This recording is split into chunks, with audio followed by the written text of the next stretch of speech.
que quando o galo cantasse, ele negaria. E quando ele negou na terceira vez, o galo cantou. E Pedro agora fica angustiado, entristecido e foge do meio daquele povo. A Bíblia vai nos dizer que ele foge. Ele agora se separa de todo mundo. Ele se afasta de todo mundo. Muitas vezes assim na vida do crente. Você julga, não sabe o que está acontecendo sobre a vida do irmão. E diz, olha, o irmão saiu porque não queria nada. Não, é porque você não entende a prova que o irmão está passando, rapaz. Tem prova que é grande. Tem prova que o ser humano não suporta.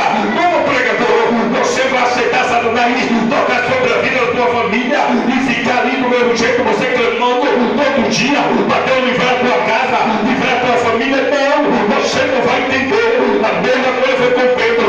Quando Pedro dizia que nunca negaria, Pedro falou que nunca abandonava Jesus, mas quando o galo cantou, na terceira vez ele lembrou, e Jesus disse, olha Pedro, quando o galo cantar, na terceira vez, eu quero te dizer, não abandone Jesus, não importa o que você está passando, desemprego, a família não está boa, a vida sentimental não está boa, não abandone Jesus, não, porque Jesus está no controle de tudo, e ele quer o melhor para mim e para ti.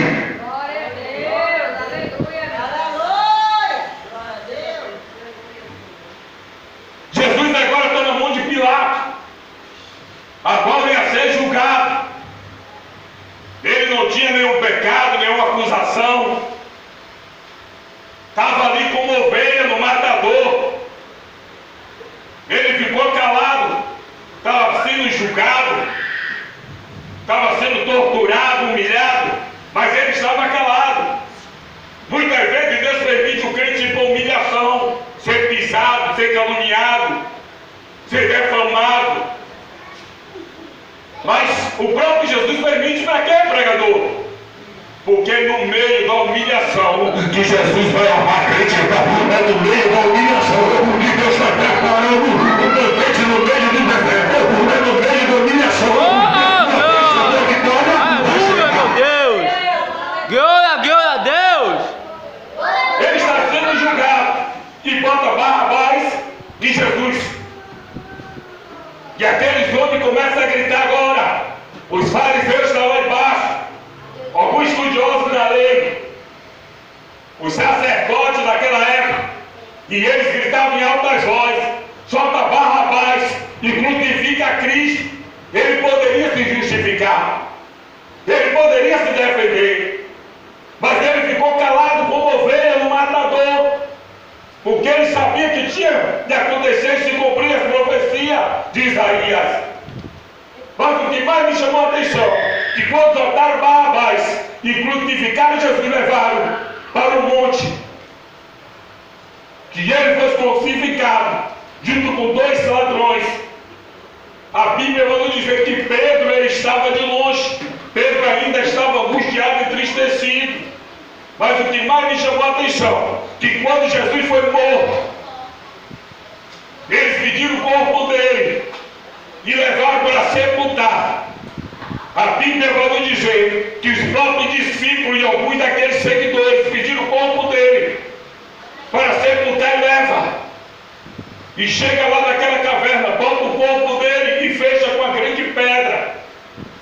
A Bíblia vai nos dizer que Maria Madalena e outra Maria, chegando lá no terceiro dia, quando ela chega na porta da caverna, aquela grande pedra foi removida, e o anjo do Senhor desceu como relâmpago e com ela as trevas, quando neve. A Bíblia vai nos dizer que quando ela pegou e viu o varão todo de branco e disse: aquele que você procura, ele morreu, mas ressuscitou no terceiro dia, está sentado à direita do Pai, e diz aos discípulos, e também a Pedro, que me encontra lá na Galileia. Ela corre, encontra os discípulos que estavam tudo reunidos, e Pedro estava angustiado, entristecido. E quando ela chega lá para dar notícia, ela diz: olha, chegamos lá no sepulcro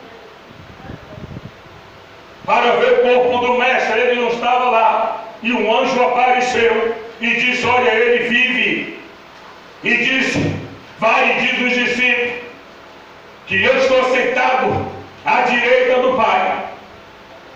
E manda eles vir para Galileia, porque lá encontrarei ele. Creio eu que Pedro agora começa a se encher, começa a se levantar novamente. Por que, pregador? Porque na Galileia foi no meio que ele passou perseguição, foi no meio da Galileia que ele passou perseguição, luta, provação,